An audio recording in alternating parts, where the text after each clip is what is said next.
to Architecting. I'm your host, Angela Mozzi.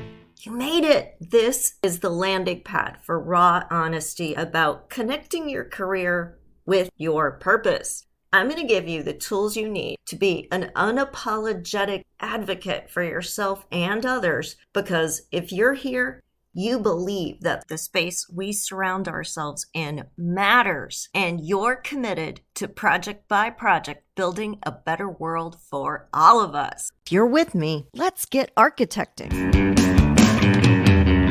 Our nervous systems are designed to hold on to the physical memory of it and also, the mental memory of it so that we can avoid danger in the future. So when we can tap on that memory and really work through the emotional content, get the body feeling safe, it in a way puts that memory truly in the past so it's not still hooked into our feeling. That's when suddenly somebody can stand up in front of somebody very quickly and go, oh, I feel okay now. It's like we've let go of the root cause of the issue. That's when tapping is just incredibly powerful. And it works on smaller things like just working through overwhelm, but it also can work on PTSD and people, that have been through war. Hey, Bright Lights. Great to have you on for this episode of Architecting. And we are looking at wellness through the working world with our guest today, Kelly Howe. Kelly is a registered nurse who has a lifelong passion for mind and body healing. She has integrated her years of knowledge and bedside expertise with her lifelong passion for mind-body healing. She works through one-on-one sessions and group workshops to facilitate deep inner healing that is crucial for profound and lasting peace of mind. This is a snippet from an hour-long conversation that Kelly and I had together. Well, you're going to hear some very cool stuff here. If you go to architectingpodcast.com and look on the coaching page, you can see my Wellness for the Working World series, and that includes 6 other hour-long videos with other wellness experts.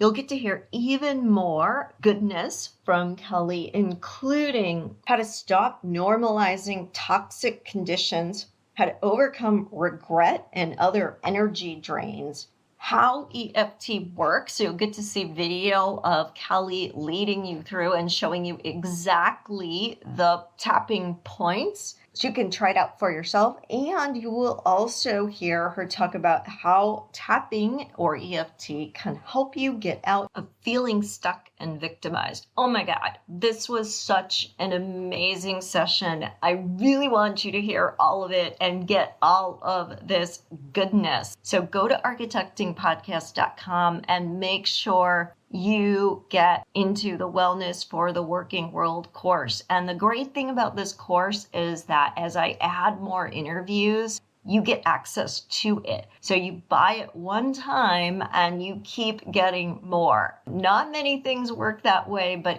really think wellness is something that it's time. It's really time, people, to focus on. And I want to make it as easy and accessible for you as possible. Welcome to Architecting, Kelly. Yes, it's great to be here. Thanks for having me.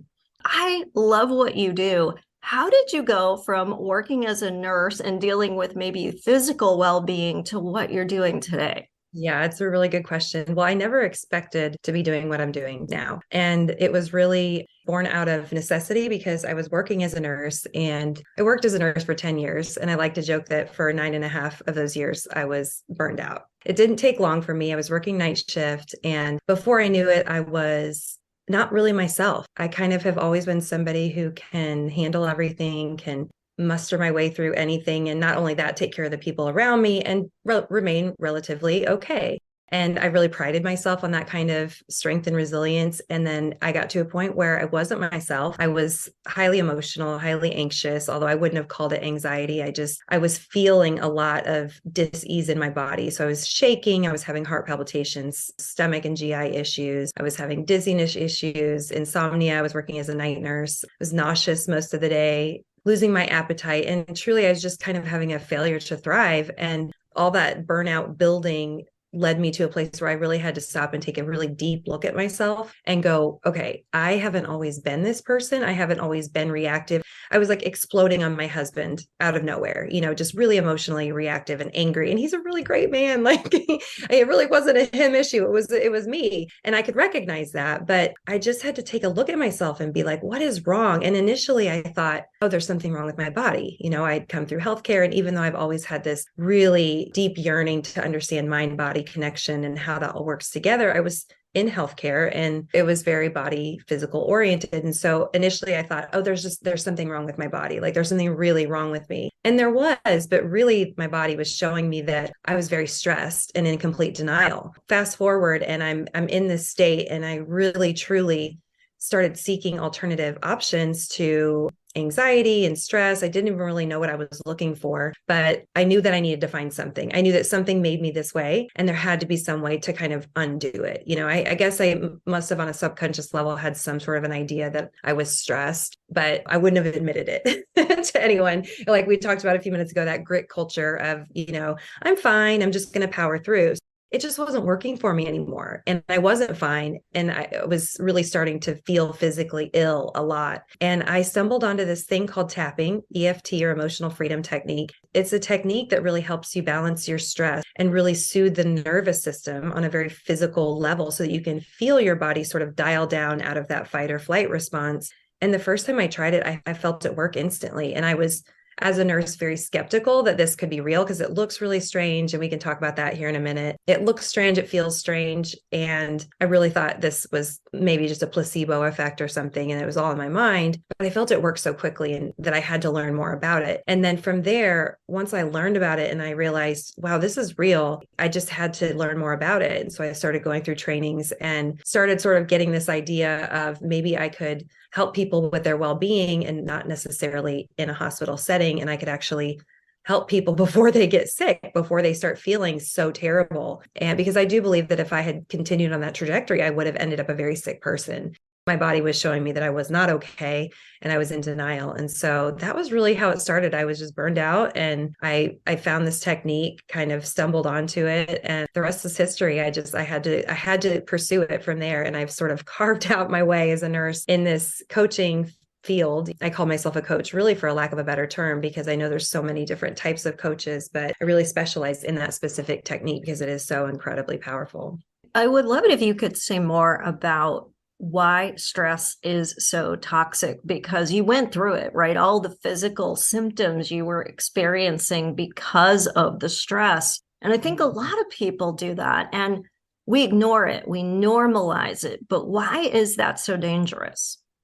Yeah, so many reasons. So I'd like to think of the fight or flight response sort of on a dial. There's very obvious times where we know that we're in fight or flight and our heart's racing and we're just really ramped up and, adrenaline and we're shaky and we can feel that, right? But sometimes we're not all the way a 10. We're maybe just like a 4. And I think a lot of us hover between like a 4 and a 7 on a daily basis. And when we're in fight or flight, whether it's the extreme amount or really, almost undetectable, there's changes that happen in the body. Changes like our blood pressure goes up, our blood sugar goes up, our body actually pumps more of that glucose out into our blood so that we can use it to run. Well, we're not running away. Typically, we're just sitting at a desk or having conversations with people. So we're not burning off that energy. Our blood sugar goes up. Of course, that leads to diabetes. Blood pressure goes up. That can lead to all kinds of issues. We can be chronically tense in our muscles because our body is in fight or flight. So it's literally, that animalistic primal part of us is preparing inside for a fight. So our muscles tense, we get that tension in our neck and our shoulders and our back and our arms. And of course, over time, that can be damaging to our musculoskeletal system as well. There's so many different reasons, when we're chronically in that state. When we're there for a short time, it's perfect. It's exactly what we need. If we actually are in danger and need to run away, we want that response to kick in. It's just that now we can kick into that response just by getting an email or getting a text message or having a conversation with somebody. And typically people are just going from one stressful situation to the next. And so we're chronically locked in this high stress, fight or flight zone. Cortisol typically tends to be high. It's a stress hormone that's pumped out when we're in that fight or flight response. And cortisol is one of the hormones that tells our body to hold on to weight for safety. That's another thing, right? Being overweight isn't necessarily for our highest and best good. And being stressed will cause our cortisol to be high and all kinds of other hormonal imbalances. We don't sleep well when we're stressed. We chronically stay in a state of inflammatory hormones and biochemicals that are meant to be that way so that we can, like I said, fight or get away. And it's just not good for us long term. It's really damaging. It's inflammatory, and inflammation is underneath every disease, every single one of them. So if we can dial our stress down, we lower our blood pressure, we lower our blood sugar, our immune system actually comes back online. Truth is, when we're stressed, our body doesn't care about fighting a bacteria or a virus because it thinks I need all that energy to go to my muscles and to go elsewhere. It drains the blood away from our gut because we don't care about fighting viruses or bacteria, and we don't care about digesting food either. Things will run through our digestive tract too quickly or not at all, and will be stopped up. But if we can get ourselves to ratchet down and come out of that fight or flight state, then we get into the rest and digest. And that's where our body can take a breath, rebuild, sleep, restore. Really, it's just better for our well-being all around. We're never going to get rid of stress, and we're never going to get rid of the stress response. And we don't want to. It's just that we want to be able to go in and out of it as it's truly necessary and not be triggered by our environment every 30 seconds or every 5 minutes. I know working in the hospital and probably being an architect is probably very similar because you're having so many different interpersonal connections and communications that sometimes it's just very stressful hearing the tone in another person's voice. And if you have to talk to this person often, like if it's a coworker or a person that you're working with or for, or a doctor in my experience, or another nurse that chronically has kind of a condescending tone, it's very triggering on the nervous system if you're not keyed into it. And it's one of those ways that it can really fly under the radar. You can hear if someone's outwardly condescending, but sometimes it's just a really subtle tone that makes us feel unsafe and we want to kind of kick into that fight or flight. There's also a freeze response, of course, and people will know more often if they're in a freeze response because suddenly they can't think, they can't do anything, they can't make themselves take action. The high functioning anxiety people don't typically freeze. They're used to being able to kick in and go, go, go, go, go, go, go. But people will know if they've got that freeze response. I kind of have both sides of it. Honestly, I can go into the freeze response as well. Not good on our health long term. And of course, if we don't feel good mentally, we're not in a good place either. I love that you went through everything that happens when we're under stress, because what it's doing is robbing us of the things we most need to do the kind of work we do today. When your body is in fight or flight, like you said, it's not creating anything. It is diverting resources. So if you work in a creative profession at all, you are losing a lot of the functionality you need, which is only going to create more stress. So it's a vicious cycle. It is a vicious cycle. And when we start to get stressed, our blood starts to actually leave our forebrain, this area in the front of our brain where we do a lot of our rational thinking and a lot of our assessing. When the blood starts to leave that forebrain, we go into a more primal state in our brain, and that primal state is more active. So we're more reactive and truly animalistic. It's a more primal response. Yeah, we're not thinking clearly. We're reactive like an animal, and we don't have access to any sort of creativity because it's all about reacting to get away from the situation. Definitely not in problem solving mode, for sure. Not good, pretty much all around. Yeah.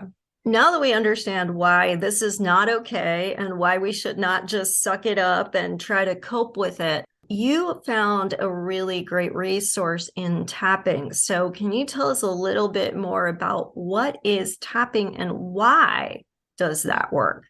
Yeah, it's fascinating. It's a really fascinating tool. It is showing over and over again scientifically to be very sound and very fast and very effective. So it's exciting. EFT stands for Emotional Freedom Technique, and you'll hear people call it tapping because it's just easier to remember. And it's a combination of kind of modern psychology and really bringing awareness to our issues and putting some focus on it and talking it through, while also we tap on different parts of our body. And these different spots are very specific. These are acupoints in Chinese medicine. And what we found is that when you tap on these acupoints in acupuncture, most people are familiar with acupuncture these days. They use a needle to change the energy in that system or to stimulate that point.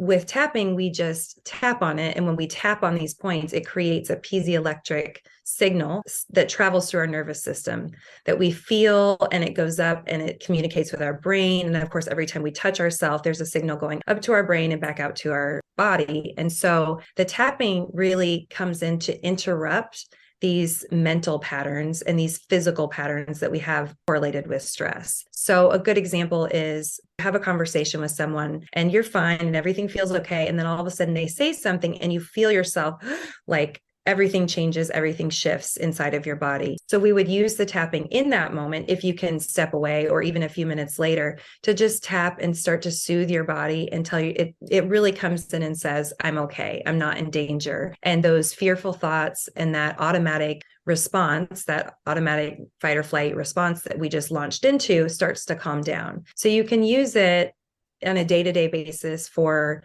everyday stress. When you just feel that a kind of bump of stress come up, you can use it to tap and soothe yourself, and you'll feel it kind of calm you down. But the more, I would say, powerful way to use it is to use tapping on old memories.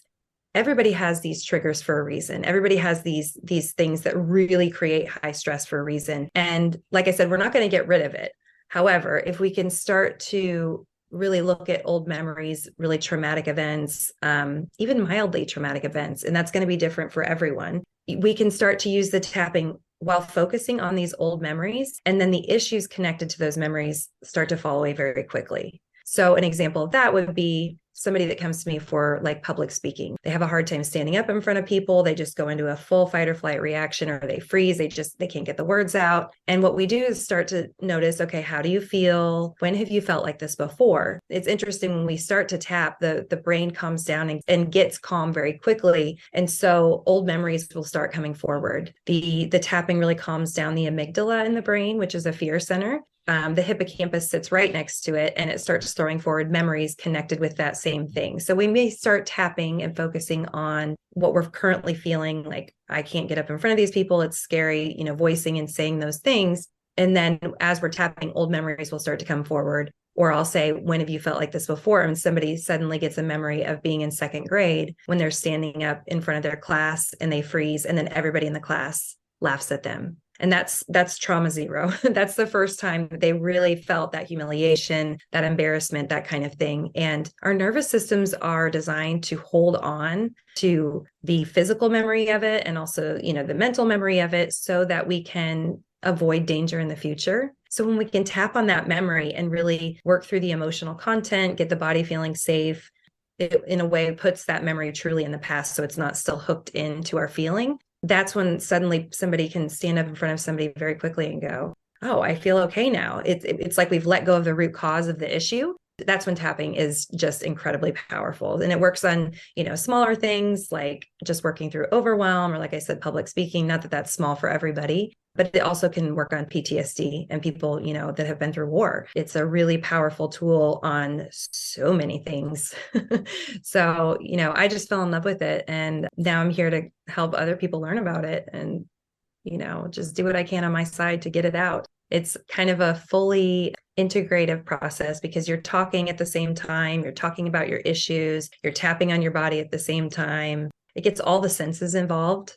And usually people feel the shift in their body pretty quickly. Whereas a lot of times we try to mentally think about our problems or just talk about it without doing any body work to go with it. And a lot of people get stuck there. They may feel a little bit better initially, but then the issue comes right back. And tapping is a process where we can actually start to look at the root cause and knock these issues out, so that we can, again, come back and be stressed when it's appropriate and have an appropriate response, but not be constantly all day long going to like an 8, 9, or a 10 every time a stressful email comes in. The body keeps score, right? And the brain is part of the body. Often we don't really register it that way, but it is. And the brain's job is to keep us safe. Anything that's ever happened that the brain perceives as a danger, a threat, it's going to try to create a story around why that isn't safe, which is why some people could be stressed out over something that another person thinks is no big deal. And it's not about judging why Right. or if you should be stressed out. It's simply about saying, I don't want to stay here. and I want to reset. Yes, definitely. And I like to call tapping a stress remodeling process because we have stress relief things that we can do. We can take a breath. I love breath work. And even things like yoga over time will kind of rewire our system to feel more calm. But I call tapping a stress remodeling process because it really looks at our stress patterns and goes, I don't want to have that same pattern. I want to receive a stressful email and I don't want to feel a fight or flight reaction to it. I want to remodel my system so that I don't actually have to experience that. I don't have to catch it. You know what I'm saying? I don't have to like catch it when it's happening and breathe through it. I'm just not going to be triggered in the same way. And I think that there's really not a lot out there that offers that same kind of thing. I do think that looking into body-based therapies in general tend to have that remodeling process within it. But a lot of times I think people are just learning to cope and deal. And they're not looking at these older patterns that really have been there for a long time and that they've just been managing all these years and go, I'm really ready to process what happened to me and truly let it go. And when somebody's really processed with a technique like tapping, they can tell me what happened to them and they feel zero body reaction to it. They can just tell me and be calm. And it's not like giving somebody a lobotomy. It's not like we're just neutralizing all feelings and emotions. It's not that at all. That cord that's still attached to us, it's like clipping it. And then it's like truly in the past. And people usually say that. They're like, it does finally feel like it's in the past. And they can think about it and they can talk about it and they don't feel that same visceral response to it. Going back to the email thing, one of the really interesting ways to investigate that is to just start tapping on, I feel stressed about this email. I feel stressed about this email. And you start working through it. You start thinking like, why do I feel stressed? What about this makes me upset? And sometimes it's, they shouldn't have worded it that way. They shouldn't have sent that email at this time. There's a million reasons why those things can trigger us. But if we really start to go, when have I felt like that before? What does this remind me of? And even if we don't have any specific memories, we can tune into our body and go, okay, my stress response right now is my heart is racing. When have I felt like that before? And that's when we can start to pull in some of these older memories and go, oh, okay, I'm going to use the tapping on that older memory. People are usually shocked, but these current issues start to get easier when you start to do that and really just let go of the past finally. We try to do it mentally, but until we do it with our body, it's kind of still hanging on. This is getting to the root cause, not just dealing with the symptom, which is what is triggering the stress response, but the root cause. Because as you were talking, I was kind of thinking about energy vampires. And when you leave something plugged in, like a charger, it's leaking energy. A small amount of electricity is being used, even when that charger isn't actually charging anything. It sounds like that's what's happening in our system too, that we've got all these things plugged in that are leaking our energy. And so when we can disconnect them for good, now we have that energy for things we want to use it for. Yes. We get that energy back for whatever our passion is. And you nailed it. Yeah. It drains us and it's so unconscious. It's been in there for a long time. It's so below the surface of our awareness and it is so incredibly draining. It is a feeling like no other when you feel yourself truly put something in the past and it's like you reclaim that energy. It feels amazing. And over time, you just have the energy to do the good in the world that you want to because you're not sick and tired all the time. Part of what the architecting community is all about is to be a supportive network because the built environment does impact people. But if we can't be advocates for good design, we're not helping anyone. But we have to get over our own stuff in order to be willing to hold a big vision, even when our client isn't so sure, or to introduce something that feels risky, but to have the confidence to see it through, or in a creative profession, to try and fail because you're going to fail a lot. You don't know the answer. That's the very definition of creativity, is that you don't know if it's going to work. We aren't going to take those kind of risks. We aren't going to play big if we're afraid. If someone is like, this is fascinating, I want to work with Kelly, I want to learn more about how she can help me, how can they reach you, and what programs do you have? I do have a group membership program. really geared for people wanting to build their confidence and also heighten their intuition and their connection with their higher self. I'm a deeply spiritual gal, so I'm always trying to get people to really cultivate that spiritual core for whatever that looks like for them. Called the Align membership, and there is a wait list for it currently. I think I'm going to open that up again maybe in a month or two. I haven't quite decided yet. Anybody that wants to work with me can go over to kellyhowe.co. There's a sign up for one-on-ones there. There's more of an application process, so I don't work with everybody, and I've just kind of been overwhelmed with the amount of people that are reaching out, which is such a good problem to have. I'm kind of trying to find new containers to work with people. Anybody that's curious about tapping, check out my website. I have some YouTube videos out there as well. I have a podcast, The Manifestation Lab. A lot of those conversations are like very spiritual, and we talk about very woo-woo things. I always joke that I'm so into the science and I love understanding how the mind and body work. And I want to know like the chemicals and the very physical part of it. But I'm also somebody who can go like way out there in woo-woo land, and I can do both. I like it all. So you'll get that on my podcast for sure. My website's probably the best place to connect, or Instagram, Kelly Howe Coaching, and Facebook also is Kelly Howe Coaching. So I have a lot of free content out there that just talks about tapping. I've got some videos out there. So put your toe in the water. I always recommend people start with the Tapping Solution app, which is a free app. There's a lot of free content out there.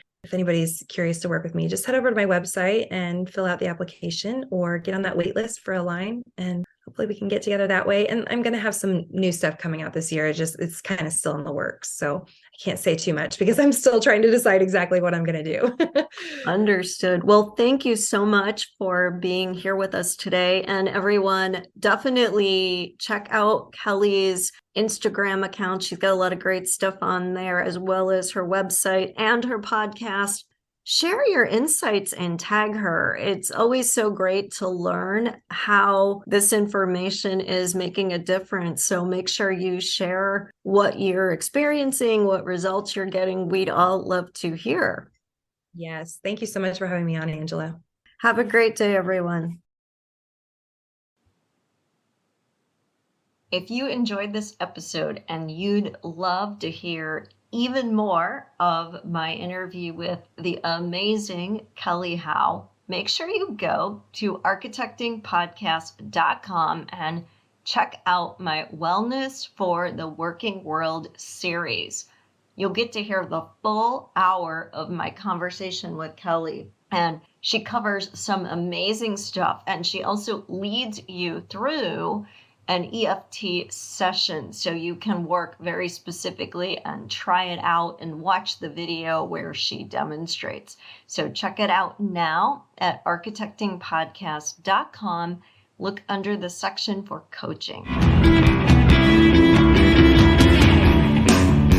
Thank you for listening. You made it all the way to the end of the episode, which means you are committed to making yourself a priority so you can be empowered to do the work you were called to do in the world. How amazing is that? If you would like even more content just like this, please remember to subscribe so you never miss an episode. I would so appreciate it if you left an honest review too. Hey, I want you to know I'm here for you beyond the boundaries of this podcast.